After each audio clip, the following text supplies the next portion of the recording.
대주산업 같은 경우 잠깐 봐드릴게요. 대주산업 같은 경우는 1분봉에서 지금 아래 2060원 정도까지 어느 정도 지지선이 잡혀 있는 종목이에요. 단타를 할 거면 제가 교집합을 찾으라 그랬죠.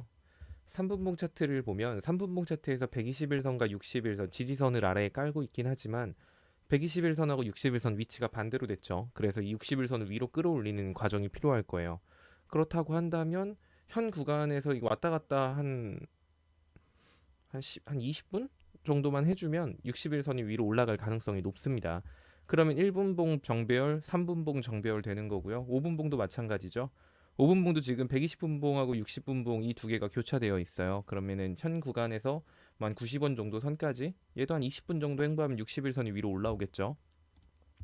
10분봉 같은 경우는 61선만 최대한 지켜주면서 횡보하면 돼요. 그러면 얘는 오늘 순간적으로 슈팅이 나올 수도 있어요.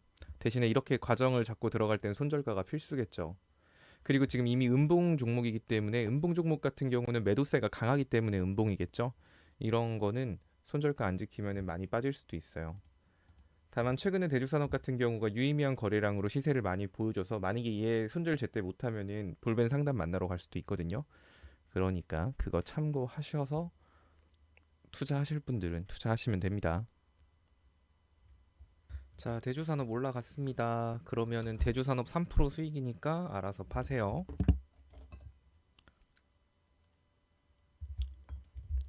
다 대주산업 축하. 결국 주가는 길게 보시면 어찌됐든 큰 흐름을 가지고 움직여요. 사실 옛날에 봐봐요. 와, 현대차 이렇게나 많이 올라갔어? 라고 생각할 수 있어도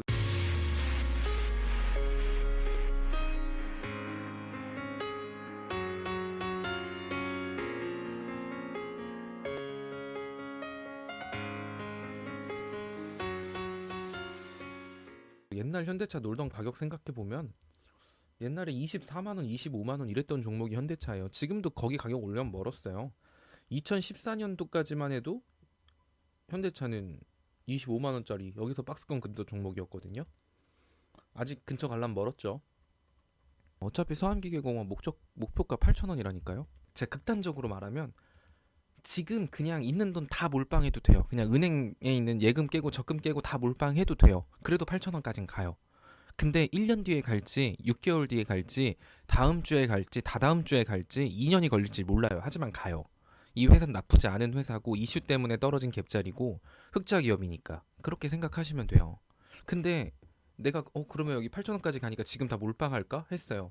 근데 현 시점이 최저점으로서 긴 시간이 걸린다는 이렇게 계속 위아래 등락폭을 보이면서 가겠죠.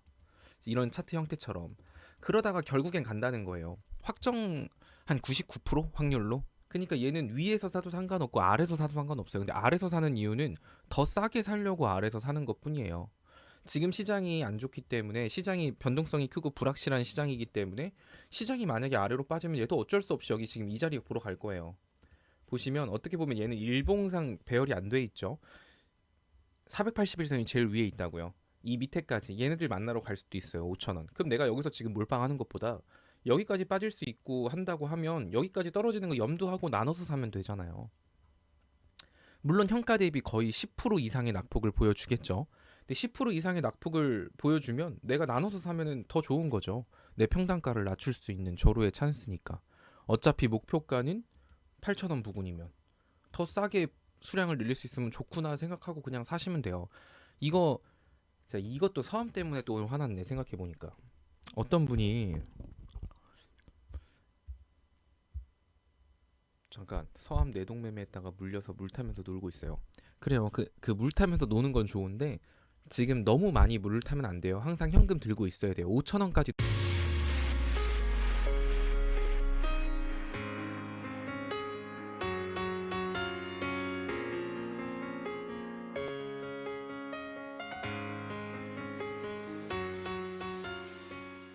빠질 수 있는 거예요. 그건 인지하세요. 그 이하로도 빠질 수 있어요.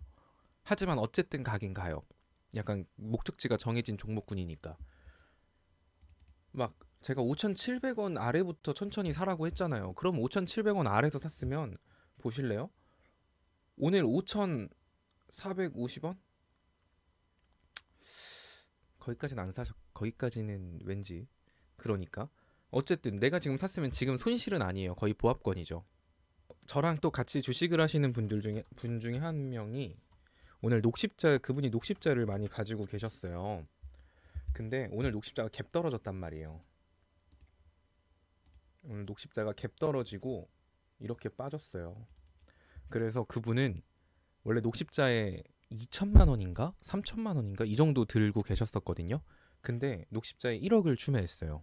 1억을 추매해서 평단가를 갭자리 아래로 맞췄어요. 어떻게든. 그리고 오늘 먹고 나오셨어요.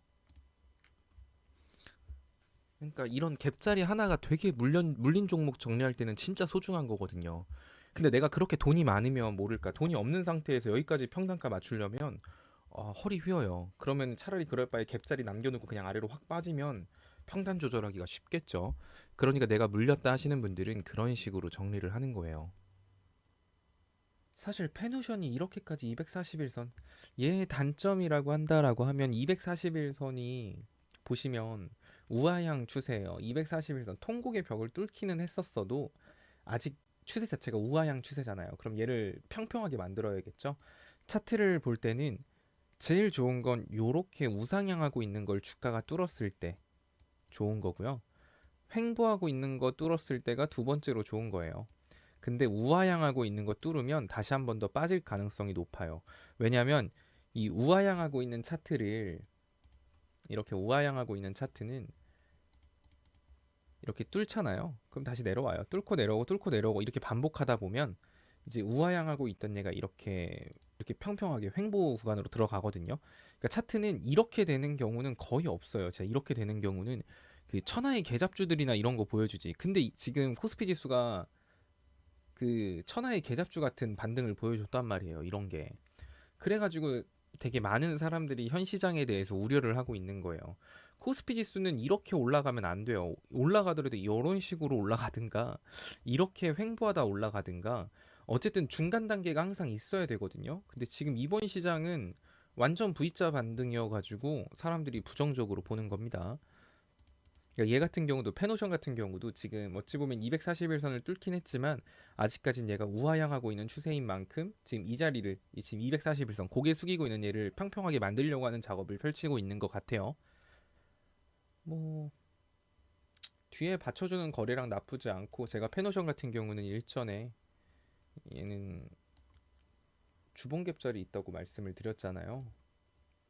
시장 때문에 빠진 갭자리예요. 그러니까 얘는 그 자리에 지금 저항 구간도 있는 만큼 이 구간까지 한 번은 더 시세가 나올 수 있는 종목이라고 보거든요. 물론 좀 지루할 수 있을 것 같긴 한데 매매 동향을 보면은 외인 매수세 괜찮거든요.